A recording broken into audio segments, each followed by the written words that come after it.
कार्यक्रम असतो ना, हा कार्यक्रमच मुळात या टू बी मदरला, होणाऱ्या आईला आनंदी ठेवण्यासाठी आणि प्रफुल्लित करण्यासाठी असतो. प्रत्येक गोष्टींना जेव्हा टाळ्या पडतील ना, तेव्हा तिच्या चेहऱ्यावर हास्य खुलेल आणि ते तिच्यासाठी आणि होणाऱ्या बाळासाठी फार महत्वाचं आहे. त्याच्यामुळे टाळ्या वाजवायला विसरू नका आणि प्लीज थँक्यू व्हेरी मच. नमस्कार, myself Vaishali Bakshi. Welcome you all to this joyful moment of welcoming the motherhood, where two families are here celebrating the arrival of motherhood. Motherhood हे मातृत्व, motherhood हे कायम स्पेशल असतं, कायम खास असतं. कारण irrespective of whether you are a biological mother or not, मुलगा असो वा मुलगी, तो आईचा एकदम खास असतो. म्हणून हा जो मातृत्वाचा सोहळा आहे, डोहाळ जेवण किंवा गोद भराई, हा मातृत्वाचा सोहळा असतो आणि म्हणून हा अतिशय खास असतो. आणि आपल्या परंपरेमध्ये ना, जेव्हा ओटी भरणं, डोहाळ जेवणाची सुरुवात ना ही ओटी भरण्याने होते आणि ओटी भरण्याला एक सिग्निफिकन्स आहे. ओटी भरताना आपण ज्या ज्या गोष्टी वापरतो, नारळ आहे, तांदूळ आहे, हळकुंड आहे, सुपारी आहे, या सगळ्या ना अशा प्रॉस्परस गोष्टी असतात ज्या आपण होणाऱ्या आईच्या ओटीमध्ये टाकतो आणि ज्याच्यामुळे आपण आईला सांगत असतो की तुझं बाळ हे अत्यंत प्रॉस्परस असणार आहे आणि तुझ्या बाळाचं भविष्य सुद्धा हे खूप प्रॉस्परस असणार आहे. तर या डोहाळ जेवणाची सुरुवात आपण ओटी भरण्याच्या कार्यक्रमाने करणार आहोत आणि ओटी भरायला सासूबाई, आई, टू बी मदरच्या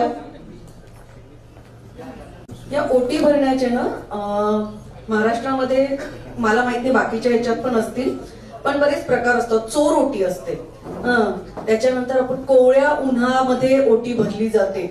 तर त्याचे सिग्निफिकन्स असा असतो, आजकाल एक ट्रेंड आहे की प्रत्येक परंपरेला सायंटिफिक गोष्टीशी जोडण्याचा.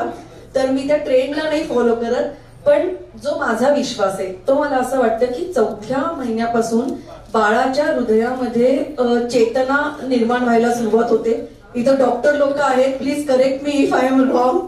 तर तेव्हा जेव्हा आपण मग कोवळ्या उन्हातली ओटी भरतो तेव्हा आपण त्या प्रेग्नंट लेडीला आपण कोवळ्या उन्हात घेऊन जातो आणि त्या बाळाला आपण इनडायरेक्टली किंवा डायरेक्टली कोवळ्या उन्हाला आपण त्याला एक्सपोज करतो की त्याला कोवळ्या उन्हाची त्याला जाणीव करून देतो.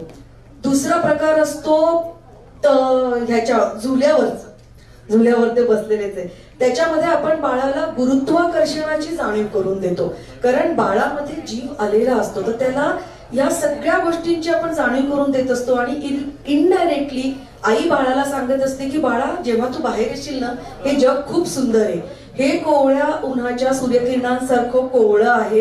आणि जेव्हा चांदण्यात आपण डोहाळ जेवण करतो तेव्हा चांदण्यातल्या शीतल चांदण्यांचे जे किरण असतात, चंद्राचे किरण, त्याच्यामधनं जे अमृत असतं, त्या अमृतासारखं हे आयुष्य आहे.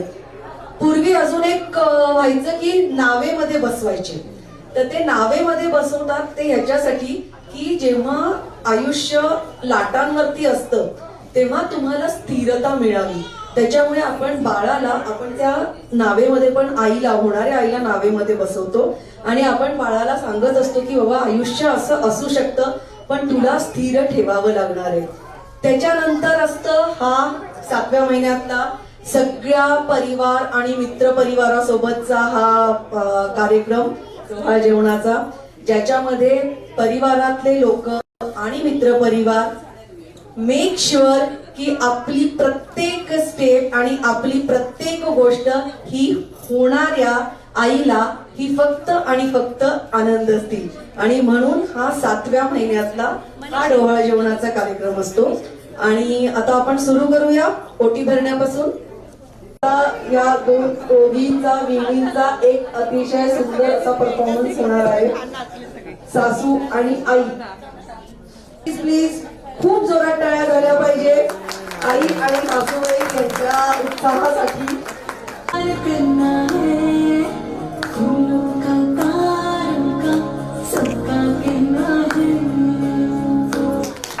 मस्त मस्त मस्त मस्त.